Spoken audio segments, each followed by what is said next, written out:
Hello friends, good evening. पिछले session में हम लोगों ने देखा था कि एनसीईआरटी के बारे में जो चर्चा की थी कि क्यों इतना महत्व दिया जाता है, कि क्यों इतना इम्पोर्टेंस है। और सबसे पहला पॉइंट जो हम लोगों ने देखा था कि पहली बात तो यूपीएससी क्या करता है कि सीधे एनसीईआरटी से क्वेश्चन उठाकर रखता है, जो पिछले सेशन में हम लोगों ने प्रत्यक्ष उदाहरण के रूप में रखे थे। इसके अलावा जो सबसे महत्वपूर्ण काम एनसीईआरटी करता है वो ये करता है कि ना केवल अधिकांश 99% जो छात्र छात्राएं होते हैं उनको सिर्फ इतना पता होता है, और यही उनकी असफलता का एक बहुत बड़ा भी कारण रहता है। उनको जो ये बताया जाता है, जो ज्यादा से ज्यादा क्या पता होता है कि एनसीईआरटी कॉन्सेप्ट बनाने का काम करता है, फैक्ट के अलावा कॉन्सेप्ट बनाने का काम करता है। लेकिन इससे भी कहीं ज्यादा बहुत व्यापक अवधारणा है, बहुत एक समग्र दृष्टिकोण रहता है, एक होल अप्रोच के रूप में एनसीईआरटी काम करती है। एनसीईआरटी का मेन काम क्या होता है, हम लोग अभी आज जो हम लोग शुरुआत करने जा रहे हैं क्लास 11th की, कक्षा 11 की, जो राजनीतिक सिद्धांत की जो बुक है, भारत का जो संविधान है, उसको शुरुआत हम लोग करने जा रहे हैं, पॉलिटी से शुरुआत करने जा रहे हैं। और मेरा खासकर ये उद्देश्य रहता है कि कोई भी बात हो वो प्रमाणों के साथ हो। पहले पेज में ही हम लोग को एकदम स्पष्ट रूप में दिख जाएगा, जो बात मैं हमेशा करता हूँ कि एनसीईआरटी केवल फैक्ट के लिए नहीं होती है, फैक्ट के लिए और कॉन्सेप्ट के लिए भी बाजार में बहुत सारी हजारों पुस्तकें हैं, लाखों पुस्तकें पड़ी हुई हैं, पूरा बाजार भरा हुआ।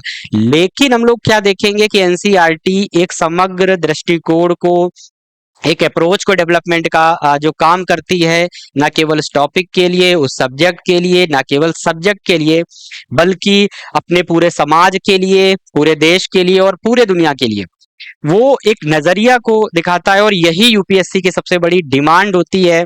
आपको कम से कम 70% क्वेश्चन है, चाहे वो प्रीलिम्स के हों चाहे मेंस के हों, वहीं पर अपनी एनालिटिकल पावर, विश्लेषण क्षमता से, अपनी तार्किक और विश्लेषण क्षमता से आप लोगों को वहीं एग्जाम हॉल में निकालने पड़ेंगे। ये महत्व होता है एनसीईआरटी का। और प्रत्यक्ष उदाहरण हम लोग देखते हैं, ये एनसीईआरटी क्लास 11th की बुक, इसी का हम लोग आज शुरुआत करने जा रहे हैं। भारत का संविधान, सिद्धांत और व्यवहार, इंडियन कॉन्स्टिट्यूशन एट वर्क। और पहला प्रत्यक्ष उदाहरण के रूप में हम लोग देखेंगे कि सबसे पहला जो चैप्टर है आपका है संविधान क्यों और कैसे। पिछले सेशन में हम लोगों ने चर्चा यही की थी, किसी बुक में, किसी नोट्स में ये नहीं दिया होता है, आपको सब कुछ बताना शुरू कर दिया जाएगा कि कॉन्स्टिट्यूशन डेवलपमेंट, जो संवैधानिक विकास है, वहां से शुरुआत हो जाएगी। जैसे हम लोग 1773 का रेगुलेटिंग एक्ट से शुरुआत करते हैं, यहीं से पॉलिटी मोस्टली शुरू करते हैं।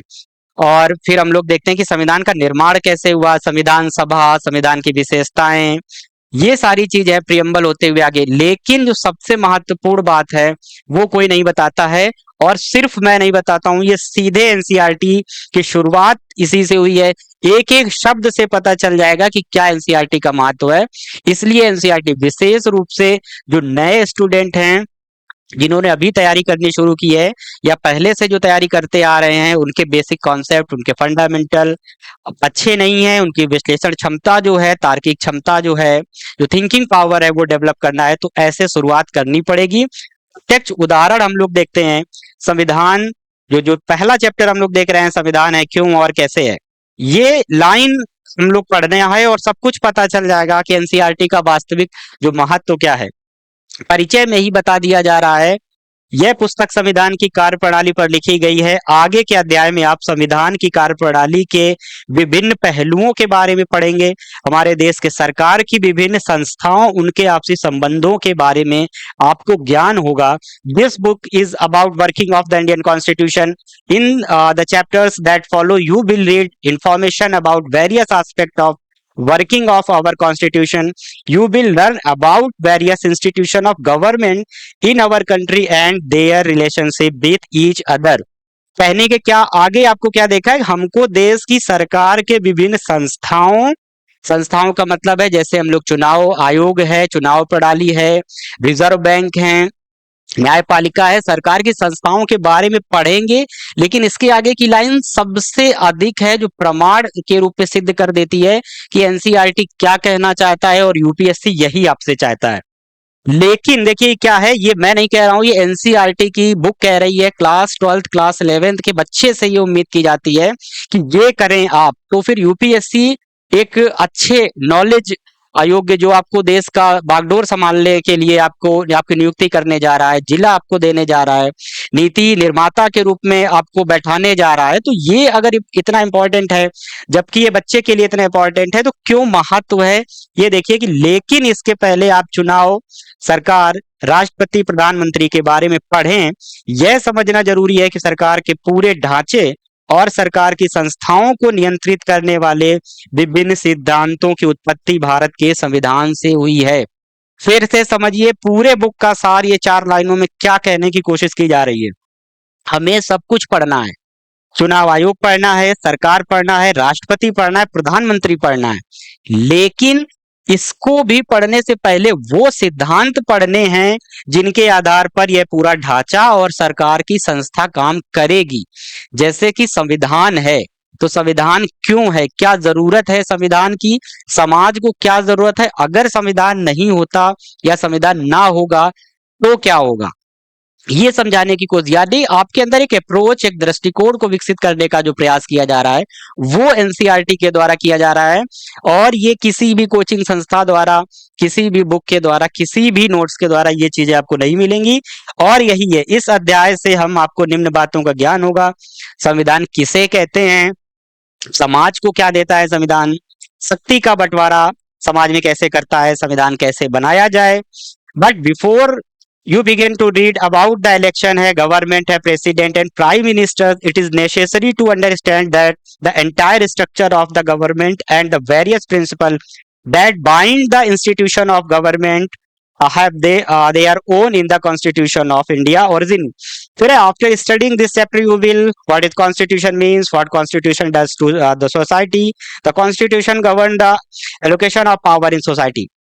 यही जो बात है कि सरकार की शक्तियों पर नियंत्रण करेगी, अंकुश लगाएगा, कुछ भी अलग नहीं होता है। और एनसीईआरटी की सबसे बड़ी बात जो है वो अप्रोच, जो दृष्टिकोण जो विकसित करेगा, वहीं से मेंस के जो क्वेश्चन होते हैं वो उनको टैकल करने की आपको जो योग्यता होती है वो यहीं से जो अप्रोच बनना शुरू होता है कि संविधान आखिर समाज को क्या देता है, संविधान की आखिर जरूरत क्या होती है। जब ये बेसिक है, जो ग्रास रूट लेवल की चीजें हैं, जब ये फंडामेंटल चीजें आप लोगों के दिमाग में बैठ जाएंगी, एक पैटर्न के रूप में बैठ जाएगी, तो आगे सारे क्वेश्चन आपको ऑटोमेटिक आपका रास्ता अपने आप खुलता चलेगा। तो ये चीजें देखिए कि सीधे सीधे कहा जा रहा है कि इनको पढ़ने से पहले खुद एनसीईआरटी कह रहा है कि बेसिक चीजें जानना जरूरी है। इसी में हम लोग आगे क्या देखते हैं, यहीं से देखिए हमें संविधान की आवश्यकता क्या है ये बताने की कोशिश की जा रही है। क्लास 11th के एक बच्चे को बताने की कोशिश की जा रही है कि संविधान आखिर जरूरत क्या है। अगर आपकी अंडरस्टैंडिंग बहुत अच्छी नहीं है, यही तरीका होता है एनसीईआरटी को पढ़ने का। बार बार मैं यही कहने की कोशिश कर रहा हूं कि एनसीईआरटी का भी मतलब 99% स्टूडेंट्स को ये पता नहीं होता है कि एनसीईआरटी का मूल उद्देश्य क्या होता है। मूल उद्देश्य ये नहीं है कि ये आपको ये बता रहा है कि गहराई में पढ़ाई करा रहा है, कॉन्सेप्चुअल पढ़ाई करा रहा है। मूल उद्देश्य ये है कि ये आपके अंदर एक दृष्टिकोण, एक समझ, वास्तविक समझ जो है वो विकसित करने का काम करता है। जैसे कि संविधान की क्या आवश्यकता है, संविधान क्या है, इसके क्या कार्य हैं। इसके बाद आप लोगों को क्या करना है, सिर्फ एक काम करना है। हम लोग यहाँ इसको शुरुआत करने जा रहे हैं। आपको सिर्फ क्लास 11th की यही पुस्तक ये खरीद लेना है, एक कॉपी पेन लेके बैठना है और अंडरलाइन करते चलना। जो यहाँ पे इंपॉर्टेंट चीजें होंगी वो अंडरलाइन करते जाएंगे। और अगर अच्छी तरीके से देखना चाहते हैं तो बुलेट पॉइंट के रूप में एक कॉपी पेन लेके बैठिए, उसको नोट करते चलेंगे। बाकी सारा समझाने का काम हमारा है। कुछ भी ऐसा नहीं बचेगा जो आपको आगे कभी भी जीवन में पॉलिटी के रूप में कम से कम कुछ परेशान नहीं कर सकता है। तो यही देखना है कि संविधान क्या है, इसके कार्य क्या है, समाज के लिए इसकी क्या भूमिका है, हमारे दैनिक जीवन से संविधान का क्या संबंध। ये सारे प्रश्न उत्तर जो हैं वो यहाँ से देने की कोशिश की जा रही है। What is the constitution, what are its function, what role does it perform for the society, how does a constitution relate to our daily existence. Answering this question is not as difficult as you might. मतलब ये कहा जा रहा है कि कैसे क्या समाज में करना है, क्यों आवश्यकता है, ये बहुत ज्यादा कठिन नहीं है। ये एनसीईआरटी कह रहा है कि बहुत ज्यादा ये सब समझना कठिन नहीं है, एकदम आसान भाषा में समझाने। पहला काम संविधान क्या कर रहा है, तालमेल बढ़ाता है और भरोसा दिलाता है। यानी कि constitution allows coordination and assurance. समाज के लोगों के बीच में तालमेल बढ़ाना, ये एक इम्पॉर्टेंट चीज है। हम लोग देखेंगे इसमें क्या हम लोगों को देखना है, सबसे मूल जो हम लोगों को बिंदु देखना है, यही चीजें देखना है कि क्या कर रहा है, तालमेल बढ़ाता है, ये अंडरलाइन करना है। पॉइंट वन, संविधान क्या करता है, constitution allows the coordination and assurance. एक उदाहरण के द्वारा इसको देखेंगे, कैसे समाज के लोगों के बीच में तालमेल बढ़ाता है संविधान, क्या काम करता है।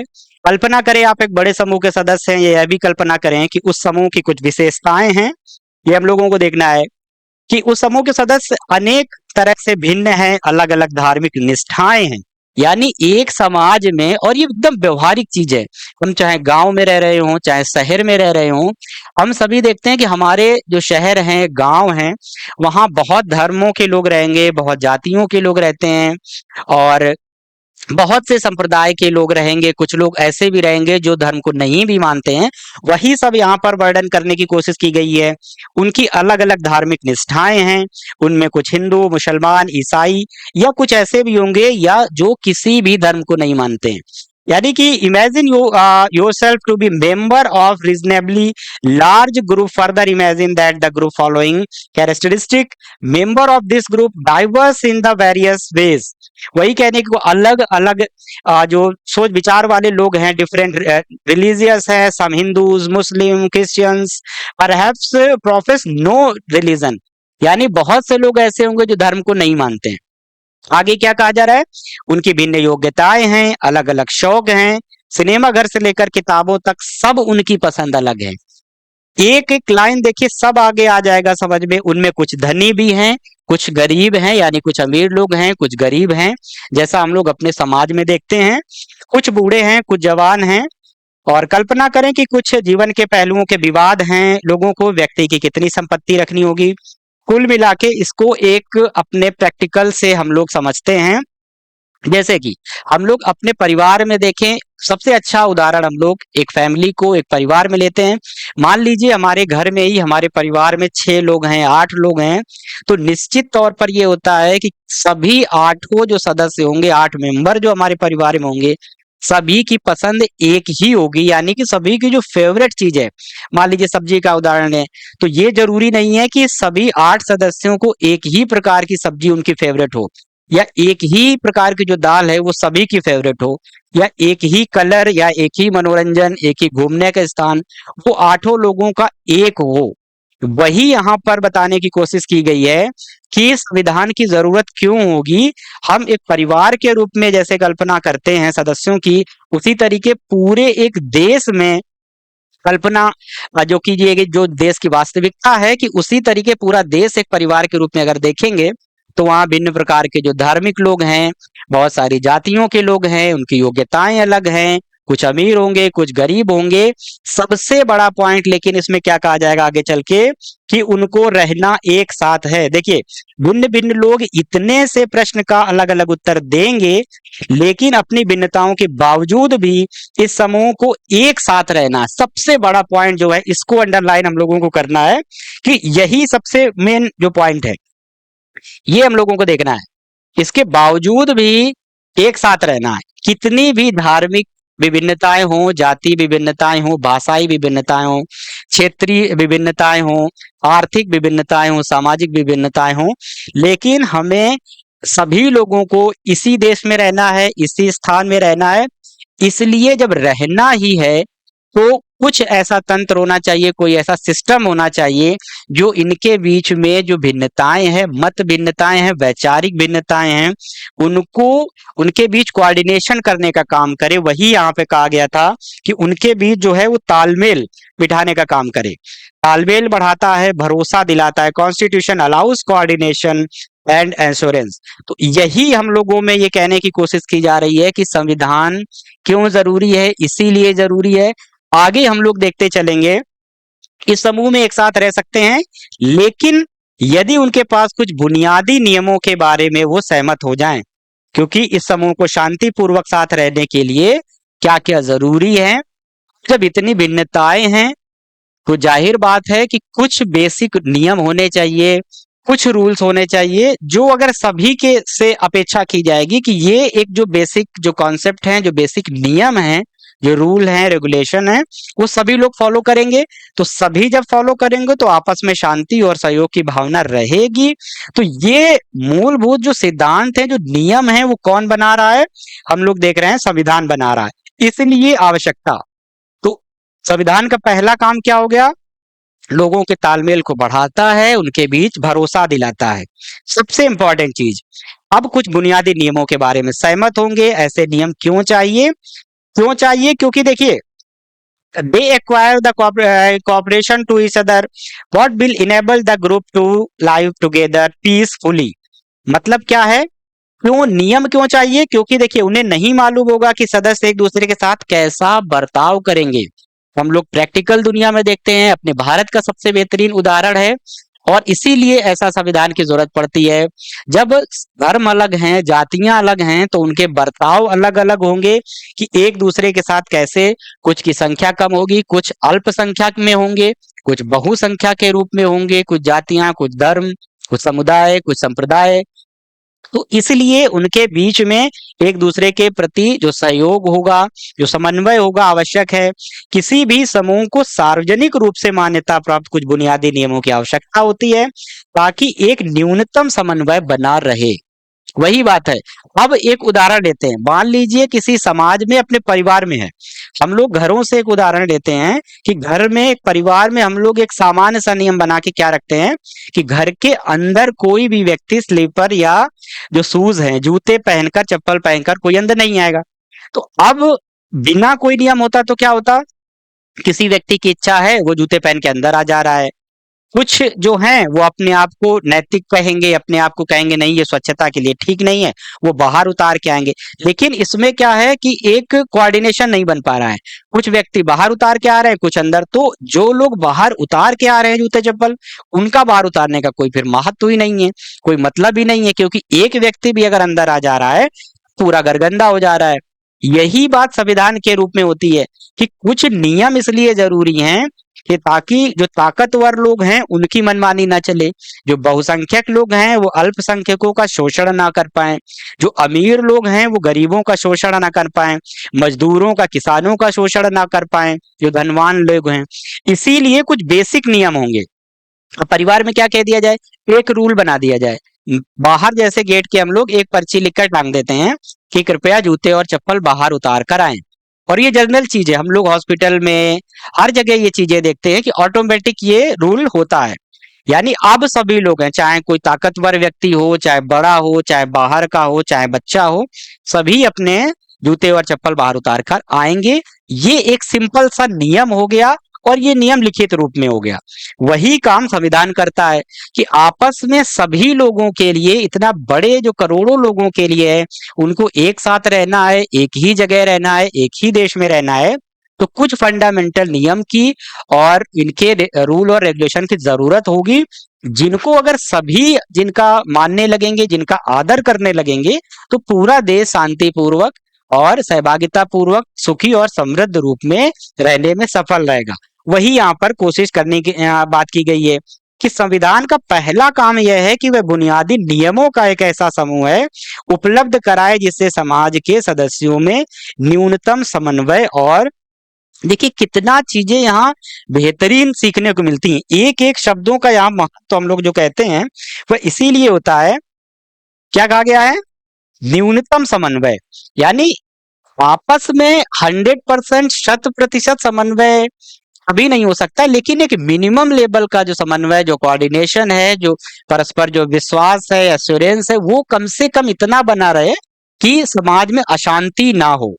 वही यहाँ पे कहा जाता है कि संविधान पहला काम क्या कर रहा है?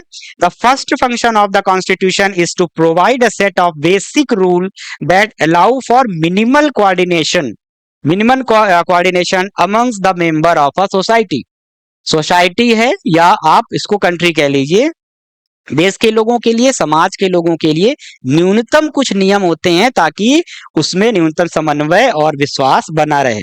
तो ये हम लोग देख रहे हैं कितना डिटेल में बताया जा रहा है कि संविधान का काम आखिर क्या होता है, संविधान की जरूरत आखिर क्या होती है, ताकि जो वृद्ध हैं, बुजुर्ग लोग हैं, महिलाएं हैं, बच्चे हैं, कमजोर वर्ग के लोग हैं, पिछड़े हुए लोग हैं, उनको शोषण से बचाया जा सके। सबसे बड़ी चीज हम लोगों को क्या देखना है, जो हमेशा हम लोग चर्चा करते हैं कि शांति सिर्फ इसलिए जरूरी नहीं है कि शोषण, जो नीचे तबके के लोग हैं, जो महिलाएं हैं, जो बच्चे हैं, वंचित वर्ग के लोग हैं, इनको बचा कर रखना है, इनका शोषण बचाना है, इनको अन्याय से बचाना है। और ये सिर्फ इनकी भलाई के लिए नहीं है। अल्टीमेटली हम लोग क्या देखते हैं, सबसे जो मूल चीज देखेंगे, अल्टीमेटली एक चक्र का काम करता है। चाहे वो अमीर व्यक्ति हो, हम लोग देखेंगे, और चाहे गरीब व्यक्ति हो, इसमें क्या होता है कि एक चक्र के रूप में काम करता है। अगर इनके बीच में ये ऐसे चक्कर के, अगर यहाँ अशांति होगी लोगों के बीच में, तो ये अशांति धीरे धीरे यहाँ भी आएगी, ये भी परेशान होंगे। तो और इन्हीं सभी से मिलकर समाज बनता है, सोसाइटी हमारी जो बनती है। तो सबसे मूल काम क्या होगा कि इसमें, अगर इस क्षेत्र में, इस धर्म के लोगों में, गरीब लोगों में अगर एक पक्ष में अशांति होगी, तो उसका प्रभाव यहाँ भी होगा, और उसका प्रभाव अल्टीमेटली पूरे समाज में, पूरे देश में होगा। तो ये सब चीजें जो हैं, इन्हीं से बचाने के लिए हम लोगों को क्या करना है कि ये जो मिनिमम है, को पहला काम क्या कर रहा है, बुनियादी सिद्धांत, ताकि उन सिद्धांतों का पालन सभी लोगों से अपेक्षा की जाएगी, तो एक मिनिमम जो है वो समन्वय बना रहेगा। इसके आगे हम लोग क्या देखते हैं, फिर संविधान का दूसरा काम, निर्णय निर्माण की शक्तियां, यानी कि specification of decision making powers. संविधान कुछ ऐसे बुनियादी सिद्धांतों का समूह है जिनके आधार पर राज्य का निर्माण और शासन होता है। वे बुनियादी नियम क्या हों और ऐसी कौन सी बातें हों, उन्हें बुनियादी बना देती हैं। पर हाँ, सबसे पहले आपको तय करना पड़ेगा कि जिन नियमों के आधार पर समाज का शासन होता है, उन्हें बनाएगा कौन। हम लोग क्या देखेंगे, a constitution is the body of fundamental principle. ये चीजें यही दिया होता है। वो कॉन्स्टिट्यूशन क्या है, बॉडी ऑफ फंडामेंटल प्रिंसिपल्स। ये हम लोग according to which state is constitution और गवर्नमेंट, कुछ ऐसे बुनियादी, यही किताबों पे दिया होता है। तो हम लोगों को लगता है अरे बहुत स्पेशल चीज दी हुई है। ये सारा क्लास 11th के एक बच्चे को पढ़ाया जा रहा है कि संविधान क्या है, यही से डेफिनेशन आपकी है, यही डेफिनेशन है। कुछ ऐसे बुनियादी सिद्धांतों का समूह है जिसके आधार पर राज्य का निर्माण और शासन होता है। इंपॉर्टेंट चीज है, A constitution is a body of fundamental principle according to which a state is constituted or governed, जिसका शासन का संचालन होता है। तो ये चीजें हम लोगों को क्या देखनी है। फिर नियम बनाने के लिए, अब ये नियम बनाएगा कौन, और फिर जिन नियमों के अंतर्गत आप सभी को रखना चाहते हैं वे आपको सर्वश्रेष्ठ लग सकते हैं, लेकिन दूसरे को लगता है कि उनके द्वारा सुझाए गए नियम। अब यहाँ पर बात की जाएगी कि ये नियम बनाएगा कौन। संविधान में कुल मिला के वो नियम कौन बनाएगा, वो आधारभूत जो सिद्धांत हैं वो कौन बनाएगा जिनकी बात पूरा देश मानेगा। तो एक एकदम कॉमन जो बात है, जो एकदम सिंपल बात है कि जाहिर बात है जिसका सम्मान सभी लोग करते होंगे। हम अपने परिवार से ही देख लें कि अगर परिवार में सबसे बुजुर्ग हैं, पिताजी हैं, दादाजी हैं, वो अगर हम लोगों को लगता क्या है, वास्तविकता वही रहती है कि सबसे योग्य व्यक्ति हैं, सबसे बुजुर्ग हैं, सबसे ज्यादा जानकार वही हैं, और उनकी बात सभी लोग मानते हैं। सबसे मूल बात यही है। तो वो कुछ नियम बनाते हैं तो उनको सभी, परिवार में 8 सदस्य, 10 सदस्य, अगर आ, पूरी कंबाइंड फैमिली है तो 20 सदस्य मान लीजिए, चाचा ताऊ सब लोग रहते हैं, तो जो नियम बनाए जाएंगे वो सभी पर लागू होंगे, तो वो शांति, प्रेम और सद्भाव बना रहता है। तो वही काम है कि संविधान आखिर बनाएगा कौन, ये बेसिक नियम जो हैं ये बनाएगा कौन। तो उन्हीं को बनाने के लिए हम लोगों को ढूंढना पड़ेगा। इसी के लिए हम लोग देखेंगे कि संविधान निर्माण कौन करेगा। इसी में हम लोग आगे पढ़ते हैं कि संविधान सभा कहाँ से बनी, लोगों के द्वारा चुना गया उनको, उन्होंने फिर मिलकर बैठकर कलेक्टिव रूप में कुछ बेसिक नियम बनाए, उनको कागज में लिखा गया, उसकी पुस्तक बनाई गई, वही हमारा संविधान है।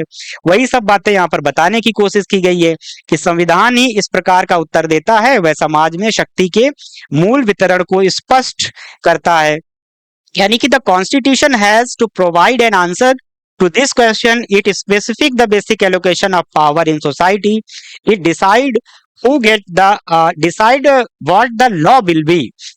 मतलब कौन से नियम होंगे। In principle this question who get a decide can answer in many ways.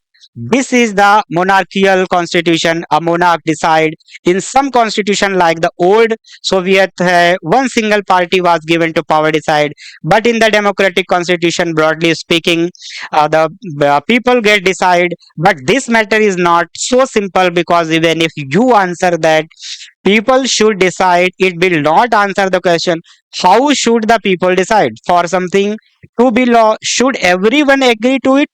Should the principal directly vote on each matter as the ancient Greek did? Or should the people express their preferences by the electing representative? But if the people act through their representative, how should these representative be elected? How many should there be?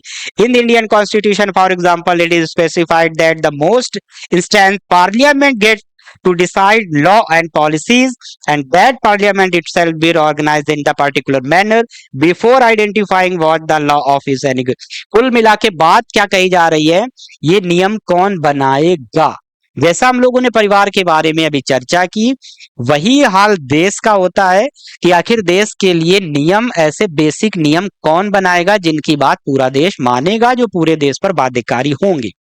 अब लोकतंत्र पहले क्या होता था?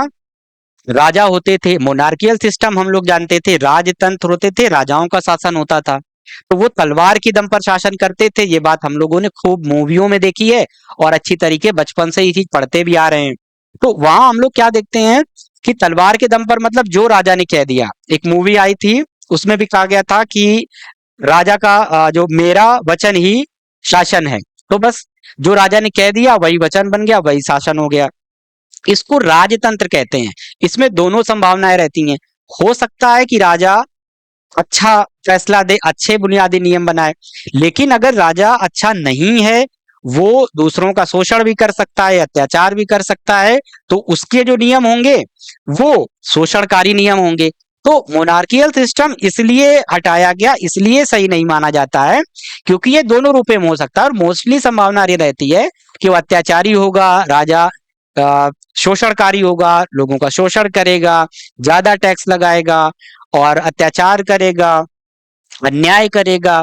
तो इसीलिए राजतंत्र को replace करके धीरे धीरे डेमोक्रेसी आई, लोकतंत्र आई। अब लोकतंत्र का मतलब क्या होता है? लोगों का शासन। इसके नाम से ही स्पष्ट होगा, लोकतंत्र यानी लोगों का शासन। तो लोगों के शासन में जो यहाँ बताने की कोशिश की गई है कि क्या सभी लोगों को सहमत होना चाहिए, जैसे कि प्राचीन यूनान में था। अब लोगों का शासन का मतलब, अब जैसे भारत का उदाहरण लें, तो अगर कोई नियम बनाना है और लोकतंत्र है, लोकतंत्र का मतलब है लोग नियम बनाएंगे, लेकिन ऐसा संभव है कि 140 करोड़ लोग नियम बनाएं? ये संभव नहीं है क्योंकि जनसंख्या बहुत ज्यादा है। तो इसीलिए हम देखते हैं कि छोटे मोटे जो देश होते हैं जहाँ की संख्या कम होती है, जैसे प्राचीन काल में ग्रीक का उदाहरण दिया गया है, वहां सीधे लोग बैठते थे, जनमत संग्रह के द्वारा यानी रेफरेंडम वगैरह के द्वारा वो लोग खुद नियम बना लेते थे, उन पर सहमति, उन पर हस्ताक्षर करते थे। लेकिन जब बहुत बड़ी संख्या होती है देश में, जैसे कि भारत, तो 140 करोड़ लोगों के कारण ये चीजें संभव नहीं होती हैं। तो कुछ लोग मिलकर अपना एक प्रतिनिधि, रिप्रेजेंटेटिव जो भेजते हैं, जैसे हम लोग आज संसद की बात करते हैं, सांसद जो होता है, मेंबर ऑफ पार्लियामेंट, क्या होता है? वो हमारा प्रतिनिधि ही तो होता है। हम लोग एक नियम तय कर लेते हैं कि हाँ ठीक है, हमारे 10 लाख लोगों का जो प्रतिनिधित्व करेंगे वो ये करेंगे, यानी ये जो बोलेंगे तो हम सहमत हैं कि हमारी तरफ से बोल रहे हैं, ये हमारी योजनाओं की मांग कर रहे हैं, हमारी जो कमियों की है उनकी जो बात कर रहे हैं, हमारी जो इच्छाएं हैं, जो आकांक्षाएं हैं, वो इनकी बात कर रहे हैं। तो ये बात होती है कि इसी में हम लोग कहते हैं ये कैसा लोकतंत्र हो गया? ये हो गया इनडायरेक्ट लोकतंत्र, अप्रत्यक्ष। अगर हम सीधे नियम बनाते तो वो प्रत्यक्ष लोकतंत्र। हमने अपना प्रतिनिधि तय कर लिया कुछ विशेष कारणों से, जैसे जनसंख्या, और वो हमारी तरफ से नियम बनाएगा, यानी इनडायरेक्ट हो गया। तो ये हम लोगों को क्या देखते हैं, यही हम लोगों का हो गया। जैसे अगर हम नियम बनाते तो क्या होता है? डायरेक्ट लोकतंत्र हो जाता। और हम क्या कर रहे हैं? हम अपना रिप्रेजेंटेटिव चुन रहे हैं, तो हमने अब ये नियम बनाएगा, तो ये क्या हो गया? इनडायरेक्ट हो गया। तो ये हम लोगों को देखना है, ये प्रत्यक्ष लोकतंत्र, और ये घूम कर जा रहा है, हमारी ही बात यहाँ है, यहाँ रूल बनना है। हम बना रहे थे, डायरेक्ट था, हमने इसको भेजा, फिर इसने बनाया, तो ये इनडायरेक्ट, यानी ये अप्रत्यक्ष इनडायरेक्ट लोकतंत्र, इनडायरेक्ट डेमोक्रेसी हो जाती है। तो मेन जो बातें देखनी है वो यही। अब यहाँ क्या कहा जा रहा है, उदाहरण के रूप में भारतीय संविधान में स्पष्ट किया गया है कि अधिकतर कानून संसद बनाएगी और संसद का गठन एक विशेष प्रकार से किया जाएगा। यह समाज में कानून कैसे हैं, तो ये क्या लोगों के द्वारा बनाया जाएगा, यही चीज है। तो ये बुनियादी नियम क्यों बनाए जाएंगे, ये परिवार के उदाहरण से समझ में आ गया होगा कि जिनको लोगों ने चुना है वही लोग जाके नियम बनाएंगे। चूंकि अब एक जो सार्वभौमिक नियम होते हैं देश के लिए, उनको सभी लोग मानेंगे। क्यों मानेंगे, ये बातें हम लोग समझ में, ताकि सभी लोगों में समन्वय बना रहे, पूरे समाज में समन्वय बना रहे। क्यों बना रहे, क्योंकि रहना एक ही देश में है तो समन्वय जरूरी है, शांति जरूरी है, समृद्धि जरूरी है, तभी हम लोग डेवलप्ड कंट्री के रूप में बन सकते हैं। तो यही सब बातें जो है वो बताने की हम लोगों को कोशिश की गई है। इसके आगे क्या आप लोग देख रहे हैं कि संविधान का दूसरा काम यह स्पष्ट करना है कि समाज में निर्णय लेने की शक्ति किसके पास होगी। संविधान यह भी तय करता है कि सरकार कैसे निर्मित होगी। इसमें क्या, the second function of constitution is to specify who has the power to make decision in the society, it decide how the government will be constitution. तो इसका मतलब क्या है कि सरकार, संविधान का दूसरा काम क्या बता रहा है, समाज में निर्णय लेने की शक्ति किसके पास होगी। यही बात है जो हम लोगों ने अभी चर्चा की कि अब पूरे 140 करोड़ लोग हैं अगर किसी देश में, वो सभी नहीं संभव है। कोई तात्कालिक फैसला, इमीडिएट अगर एक्शन होना है तो ये संभव ही नहीं है कि 140 करोड़ लोग फैसला लेंगे। तो अपना प्रतिनिधि, रिप्रेजेंटेटिव वो लोग नियुक्त करते हैं, जिनको हम विधायक कहते हैं, एमएलए कहते हैं या एमपी कहते हैं, सांसद जो हैं वो करते हैं। हर क्षेत्र पर हम लोग होते हैं, गांव में प्रधान होते हैं।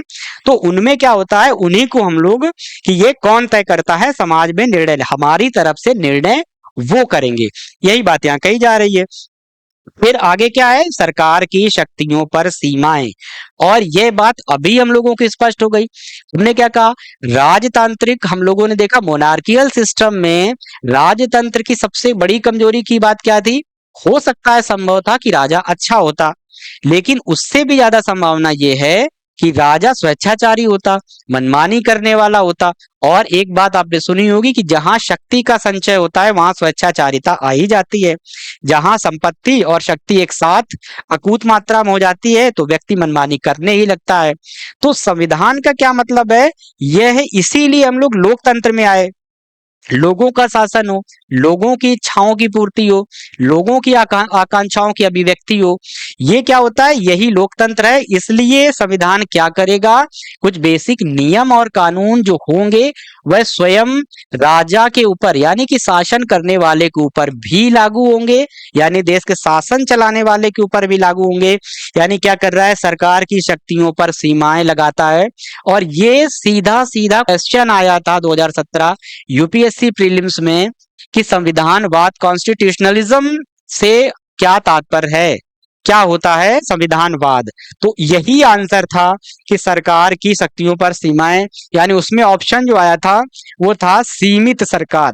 और बहुत बड़ी संख्या में छात्र छात्राओं ने ये क्वेश्चन भी गलत किया था। यही वो आंसर था कि सरकार की शक्तियों पर नियंत्रण करना, सीमित, एक लिमिटेड गवर्नमेंट जो होती है, यानी limitation on the power of government, ये कौन करता है, ये संविधान का काम है। मान लीजिए आपने ये तय कर लिया निर्णय कौन करेगा, किंतु उस सत्ता ने कानून बनाए, तब आपको लगा कि कानून पूर्णतः अनुचित हैं। उदाहरण के लिए उसने आपके धर्म का पालन करने से रोक दिया, या उसने यह निर्णय किया किसी खास किस्म के, देखिए कितना इंपॉर्टेंट चीज है आज जो हम समस्याएं अपने समाज में देख रहे हैं। ये देखिए कि मान लीजिए आपने ये तय किया कि निर्णय कौन करेगा, नियम भी बन गए। उदाहरण के लिए आपको अपने धर्म का पालन करने से रोक दिया जाता है। यही अभी जो हम लोगों ने चर्चा की थी कि बहुत सारे धर्मों के लोग रह रहे हैं, बहुत जातियों के लोग रह रहे हैं, बहुत जो परंपराओं को, रीति रिवाजों को मानने वाले लोग रह रहे हैं, उनको अगर अपने धर्म का पालन करने से रोक दिया जाता है, किसी को खास किस्म के वस्त्र पहनने से रोक दिया जाता है, किसी को किसी विशेष प्रकार के गीत गाने के लिए कोई स्वतंत्र नहीं है, जाति दूसरों की सेवाएं, तो इनमें फिर क्या किया जाएगा, सरकार किसी को भी मनमाने तरीके से गिरफ्तार करती है। उन्हें किसी प्रकार की संपत्ति रखने का अधिकार होगा या ना होगा। अब इसमें क्या, अगर मान लीजिए, देखिए कहने की क्या कोशिश की, पहले इसको समझते हैं। but this clearly not enough. Suppose you decided who had the authority to make decisions, but then this authority passed law. ये देखिए इंग्लिश में और स्पष्ट तरीके, अगर हम लोगों ने अपनी शक्तियां किसी को सौंप दी, अथॉरिटी सौंप दी कि आप नियम बनाएंगे, आप कानून, लेकिन but then this authority pass law that you thought were patently unfair, मतलब हमने जिसको चुना था कि ये हमारी तरफ से निर्णय लेंगे, ये हमारी तरफ से प्रतिनिधित्व करेंगे, इनको हमने अपनी शक्तियां, हमने 10 लाख लोगों ने इनको शक्तियां दे दी, आप नियम बनाएंगे, कानून बनाएंगे, जैसे कि हमारे संसद में होता है। लेकिन अगर वो लोग क्या करने लगे हैं, पूरी तरीके से अनफेयर नियम बनाने लगे, नियम कानून प्रावधान बनाने लगे कि नहीं, इस खास धर्म के लोगों को ये स्वतंत्रता नहीं मिलेगी, लोग इस रंग के कपड़े नहीं पहन सकते हैं, लोग इस तरीके के गाने नहीं गा सकते हैं, तो ये टोटली कहा जा रहा है, ये अनफेयर हो जाता है, patently unfair. It prohibited you from the practicing your religion for instance, और it enjoined that the cloth of certain color were prohibited, or that you were not free sing certain song, or that people who belong to a particular group, caste or religion would always have to serve other।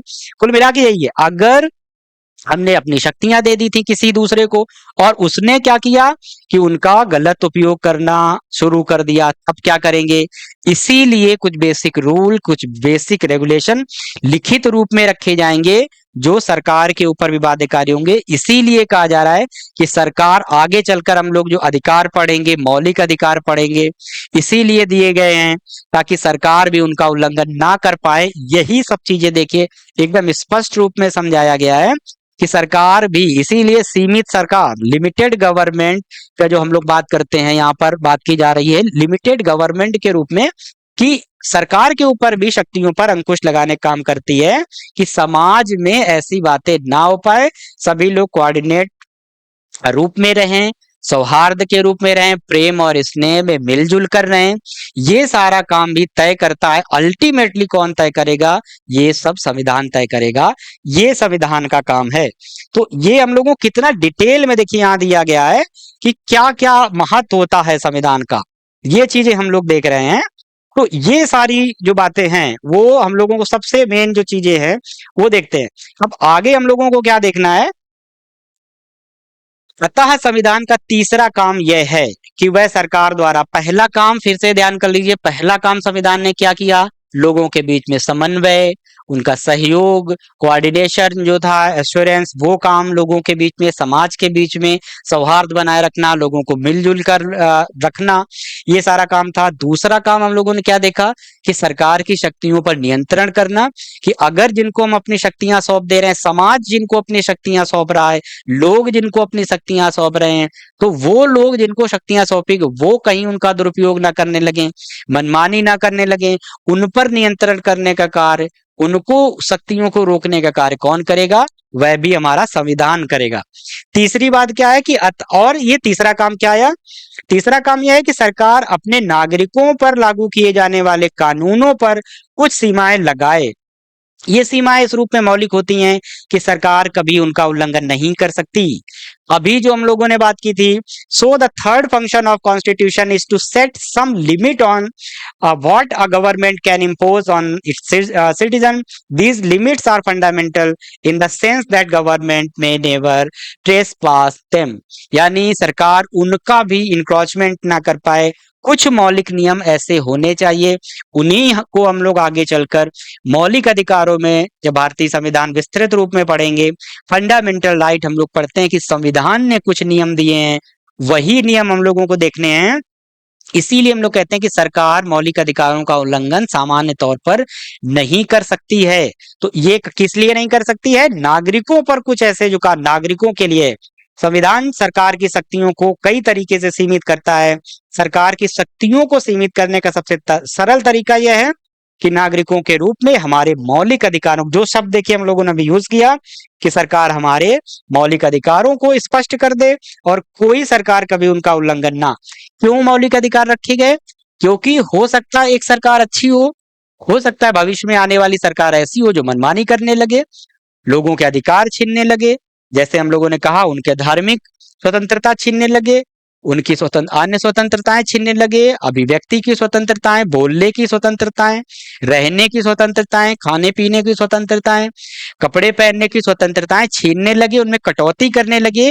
तो उनसे रोकने के लिए पहले से ही स्पष्ट कर दिया जाएगा कि कुछ फंडामेंटल राइट्स नागरिकों के होंगे, कुछ मौलिक अधिकार होंगे। इसी में हम कहें, लेकिन अधिकतर संविधानों में कुछ विशेष मौलिक अधिकार सदैव पाए जाते हैं। अब देखिए, यहाँ अधिकतर सिर्फ भारत की बात नहीं है, हम लोग वैश्विक रूप में देखेंगे। मतलब सिर्फ भारतीय संविधान ने ही मौलिक अधिकार प्रदान नहीं किए हैं अपने नागरिकों के लिए, दुनिया के अधिकतर संविधानों में, ये पॉइंट हैं जो आपको अंडरलाइन करके रखना है, कि दुनिया के अधिकतर संविधानों में कुछ विशेष मौलिक अधिकार सदैव पाए जाते हैं। नागरिकों को मनमाने ढंग से बिना किसी कारण के गिरफ्तार करने के विरुद्ध सुरक्षा प्राप्त है। और यही सबसे, लोकतंत्र की सबसे बड़ी खूबसूरती यही रहती है कि उनको, नागरिकों को स्वतंत्रता मतलब प्रदान की जाती है। राजशाही से इसीलिए लोकतंत्र अलग होता है। यह सरकार की शक्तियों के ऊपर एक मूलभूत सीमा है। नागरिकों को सामान्यतः कुछ मौलिक स्वतंत्रताओं का अधिकार है, जैसे भाषण की स्वतंत्रता और अंतरात्मा की आवाज, ये सब फंडामेंटल राइट है, हम लोग देखेंगे।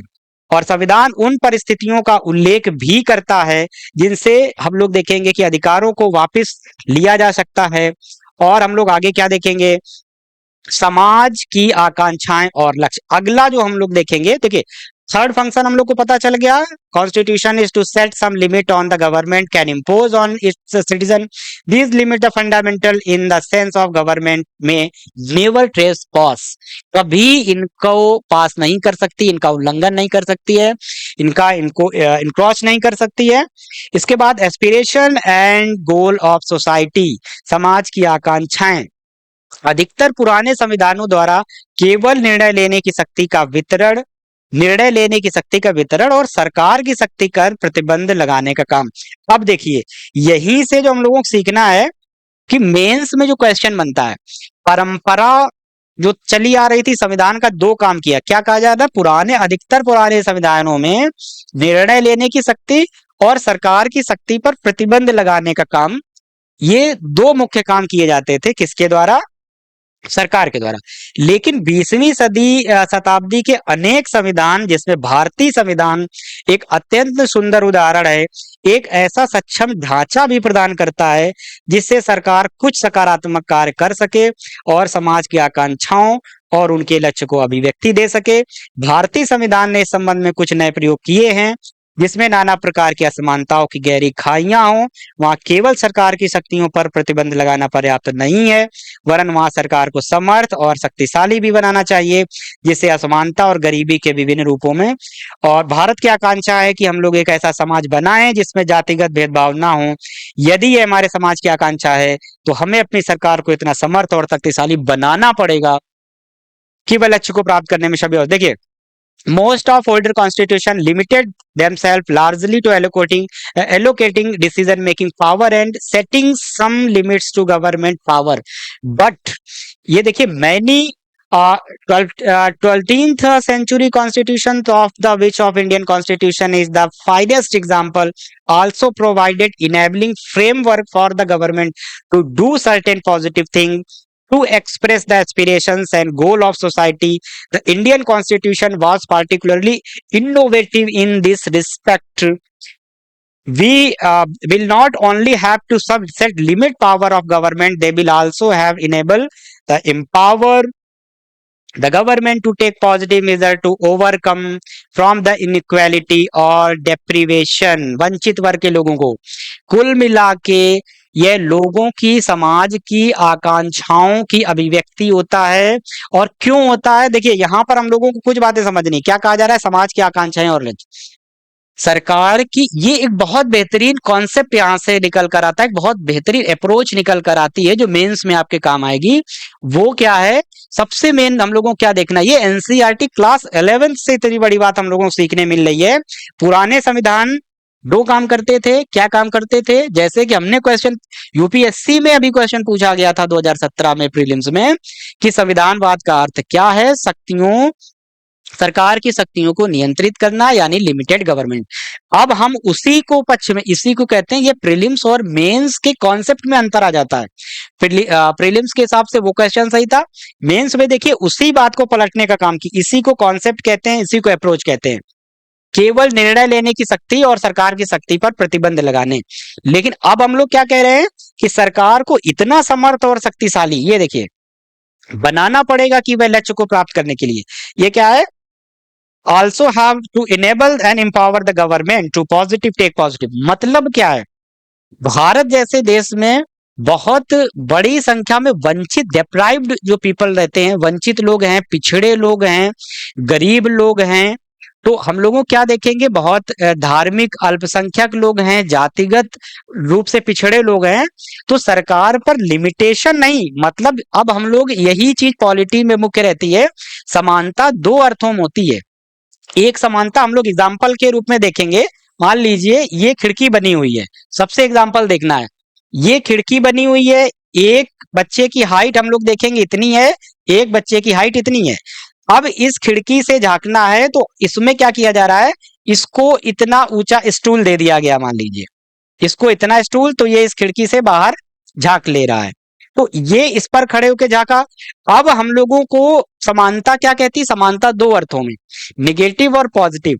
एक समानता यह है कि इसको भी इतना ही बड़ा स्टूल दे दिया जाए, लेकिन वो वहां तक पहुंच ही नहीं पाएगा खिड़की तक, बाहर का दृश्य देखने के लिए, ये बात हो जाएगी।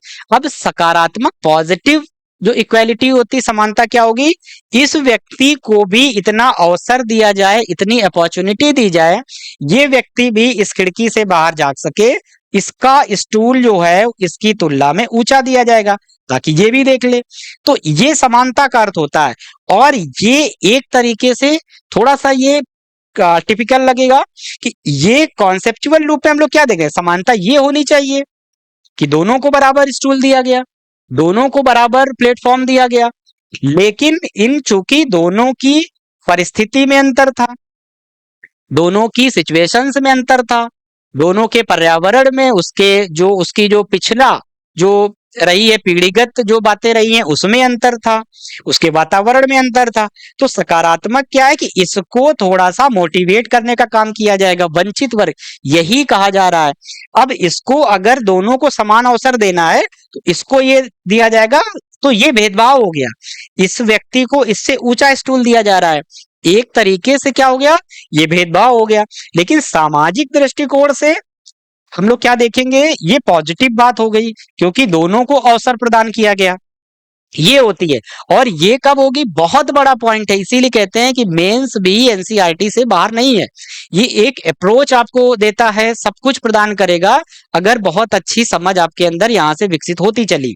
तो यहाँ क्या हम लोग देख रहे हैं कि ये वाली, अभी हमने क्या कहा, सरकार की शक्ति पर नियंत्रण।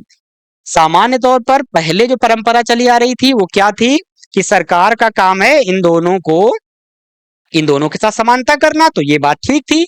लेकिन हमने अभी कहा 20वीं शताब्दी में क्या किया जा रहा है, इन लोगों को, वंचित लोगों को, चाहे वह महिलाएं हों, जातिगत रूप से पिछड़े लोग हों, बच्चे हों, इनको समान अवसर पर पहुंचाने के लिए कुछ पॉजिटिव दिया जाएगा। आरक्षण टाइप की जो चीजें होती हैं वह इसी उद्देश्य के अंतर्गत लाई जाती है, उनको कुछ छूट इसीलिए दी जाती है ताकि सभी को समान अवसर दिया जाए। और यही बातें होती हैं, ये जो सकारात्मक अफर्मेटिव एक्शन, इन्हीं को कहा जाता है। ये कब का मतलब, और ये कब होगा, जब सरकार बहुत ताकतवर होगी, क्योंकि एक प्रकार से यहां पर भी ये समानता नहीं है लेकिन पॉजिटिव असमानता है।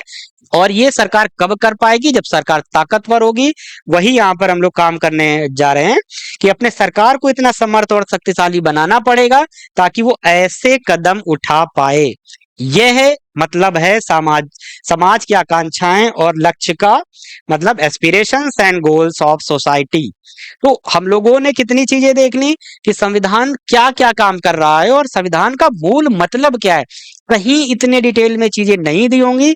इन सब चीजों को पढ़ने के बाद आप लोग क्या करते हैं, कोई भी बुक उठाएंगे, बहुत आराम से आप लोगों को समझ में आ जाएगी कि हाँ ये चीजें हैं, ये संविधान का महत्व होता है, इसलिए संविधान की जरूरत होती है। अब इसमें कुछ उदाहरण भी दिए गए हैं, जैसे दक्षिण अफ्रीका नस्ली भेदभाव के पुराने इतिहास के उदाहरण है, उनके सरकार ने इस योग्य बनाया। जैसे हमारे यहाँ आरक्षण है, उदाहरण के लिए भारत में संविधान निर्माताओं की इच्छा थी कि प्रत्येक समाज के प्रत्येक व्यक्ति को बुनियादी भौतिक जरूरतें सहित, शिक्षा सहित सब कुछ मिलना चाहिए, जिससे वह गरिमा और सामाजिक dignity, which had a deep history of racial discrimination in new, more positive। फिर हम लोग क्या देख रहे हैं इसमें, Constitution may ensure the aspiration of society। The framers of Indian Constitution, for example, thought that each individual in society should have all its necessaries to them, made a life। सबसे महत्वपूर्ण चीजें, minimal dignity, सोशल रिस्पेक्ट, ये एक एक शब्द important होते हैं कि संविधान क्यों महत्वपूर्ण है, क्या प्रदान करता है। हम देखते हैं कि सामर्थ्य करने वाले को मिनिमल डिग्निटी, यानी कि समाज के सभी लोगों को एक न्यूनतम गरिमा और सम्मान मिलना चाहिए।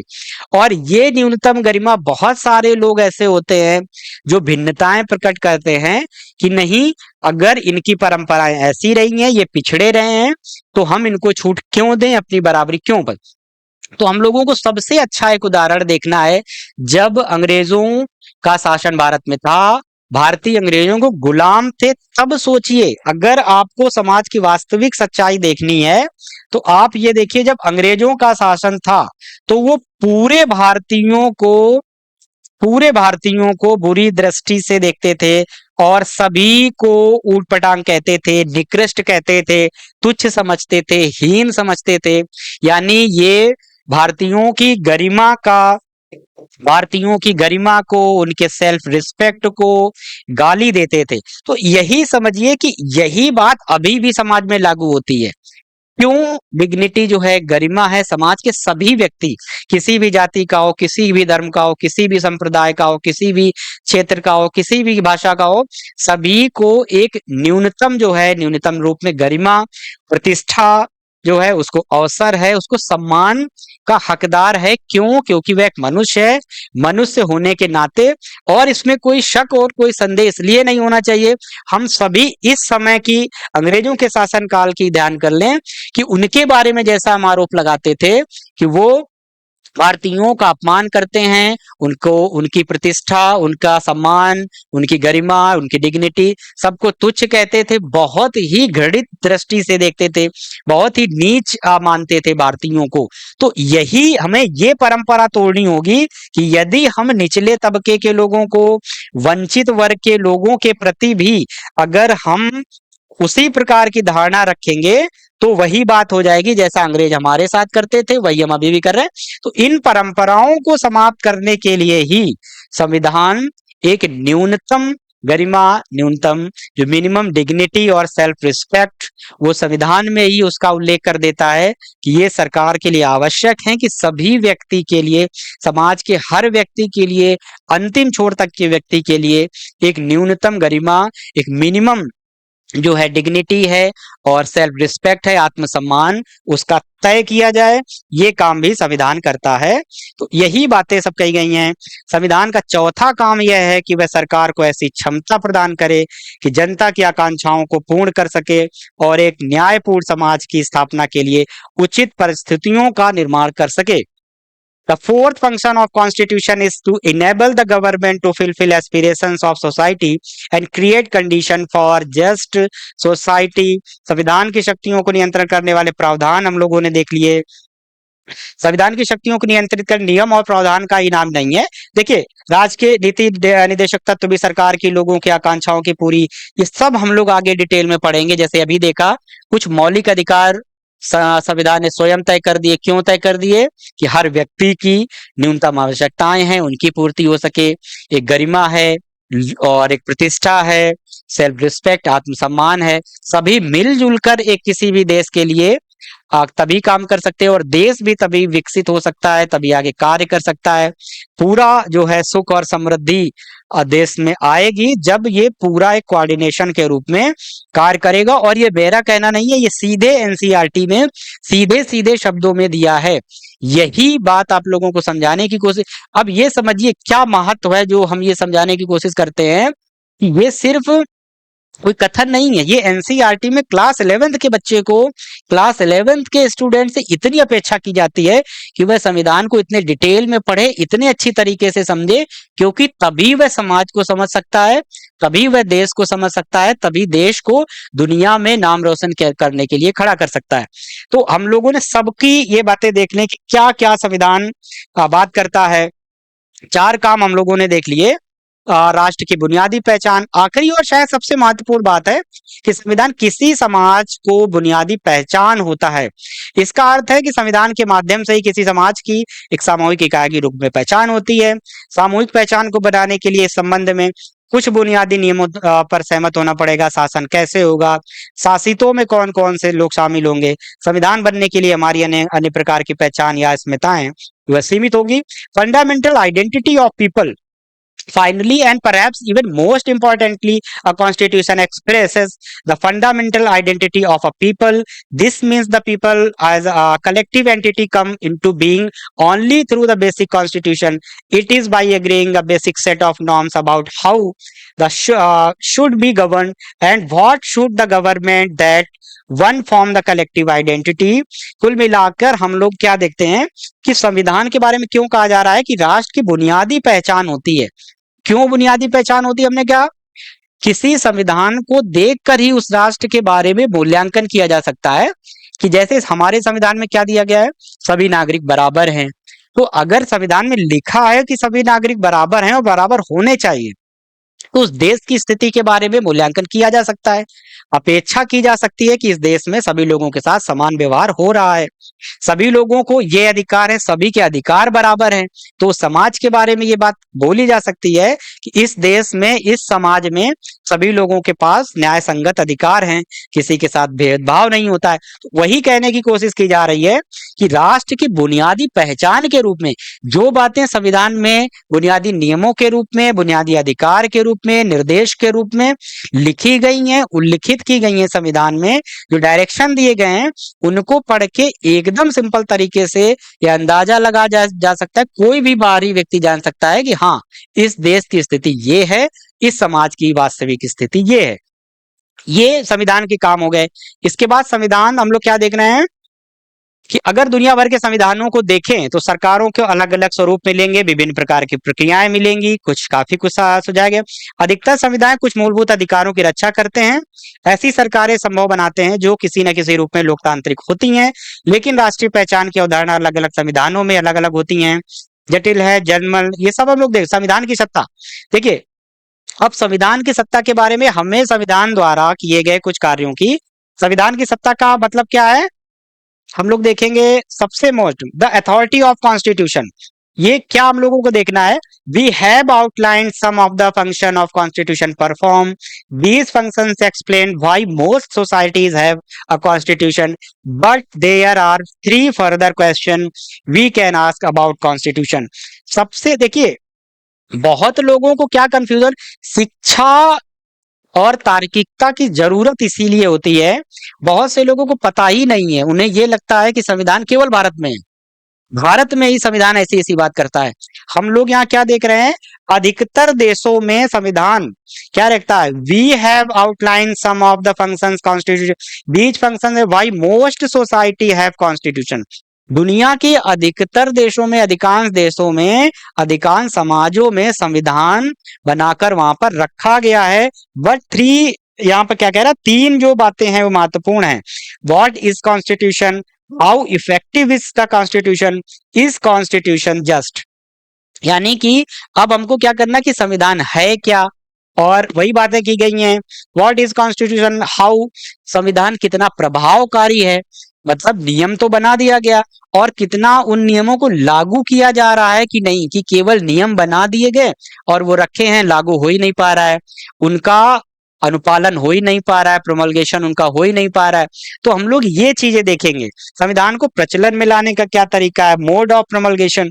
तो कुल मिला के क्या है, लेकिन कुछ संविधानों में, यहां हम लोगों को क्या देखना है, in most countries constitution is a compact document that comprises a number of articles about the state, specifying how the state is to be constituted and what norms it should follow.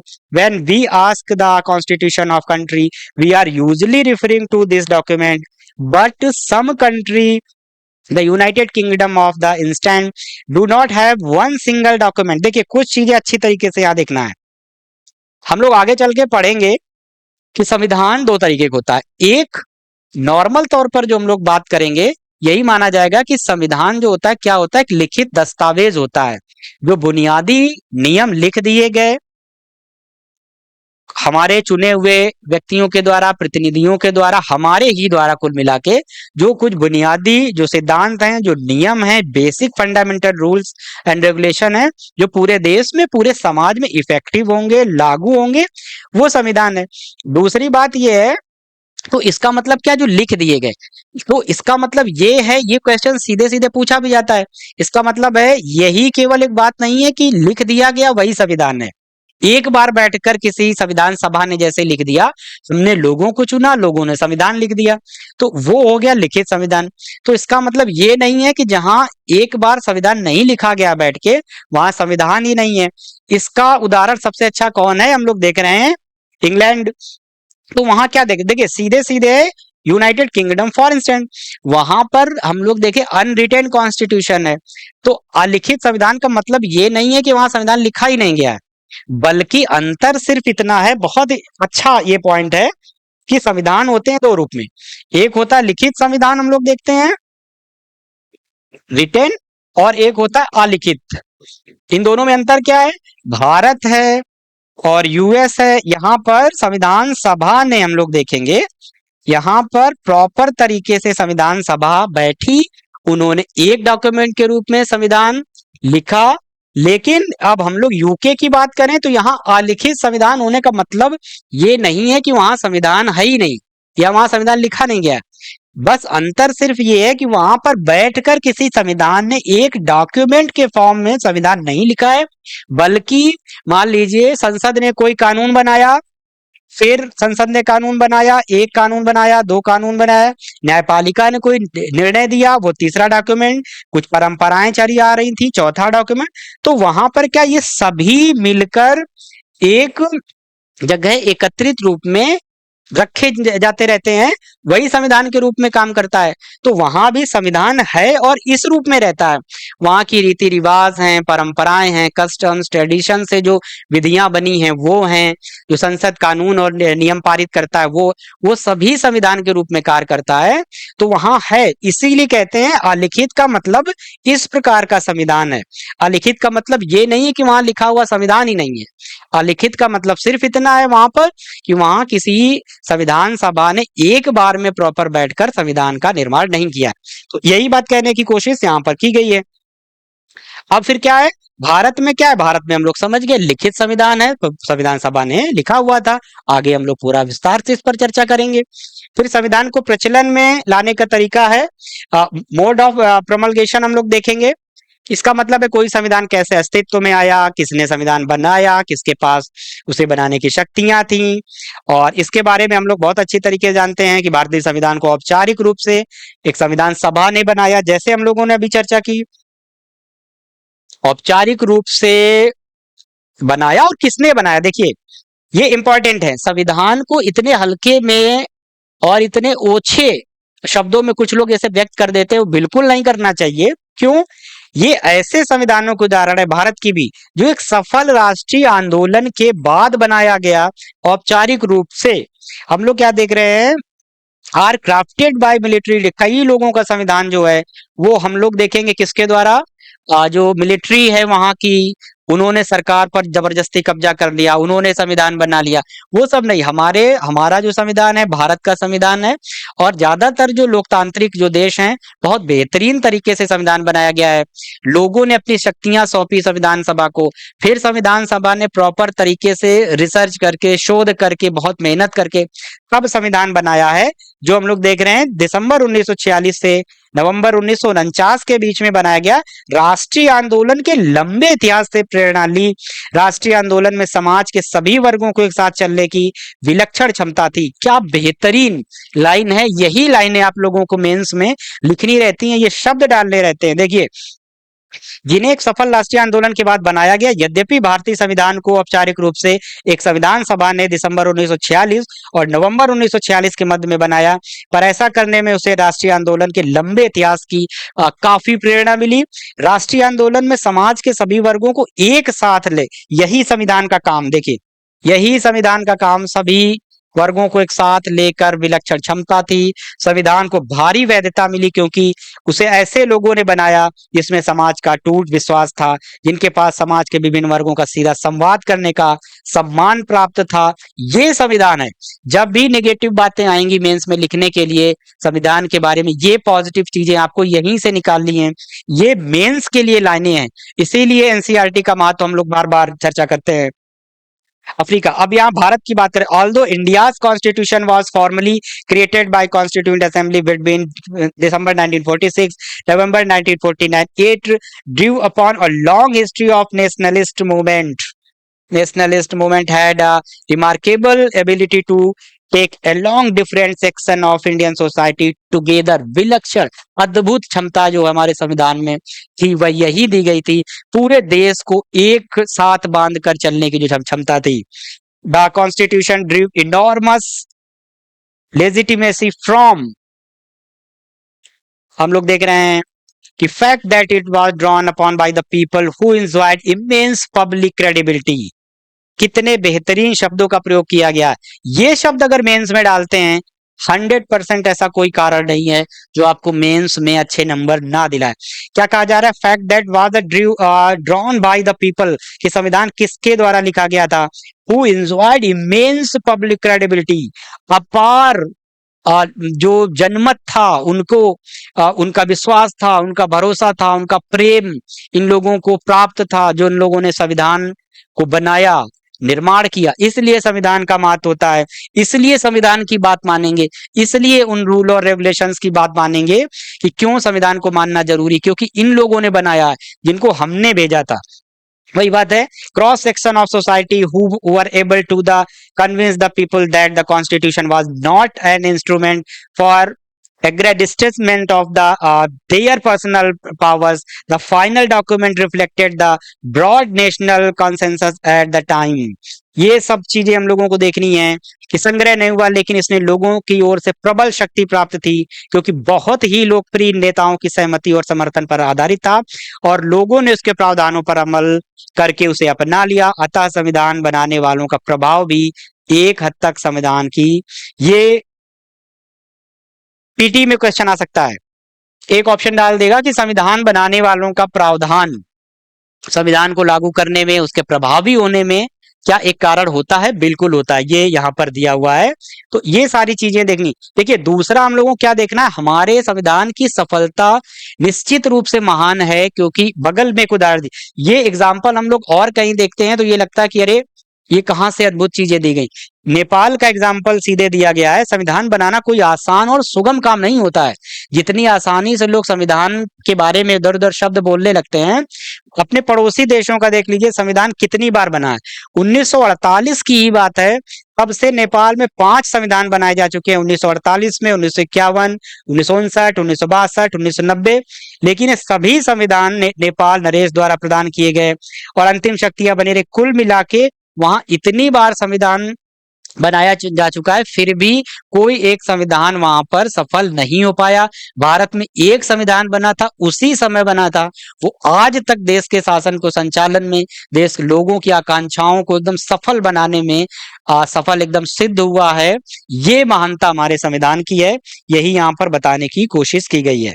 तो most important जो चीजें हैं वह यही हम लोगों को देखना है कि संविधान क्या क्या महत्व है, संविधान कैसे जरूरी था, क्यों जरूरी था, संविधान की क्या क्या बातें हैं वो हम लोगों ने यहाँ पर देखी।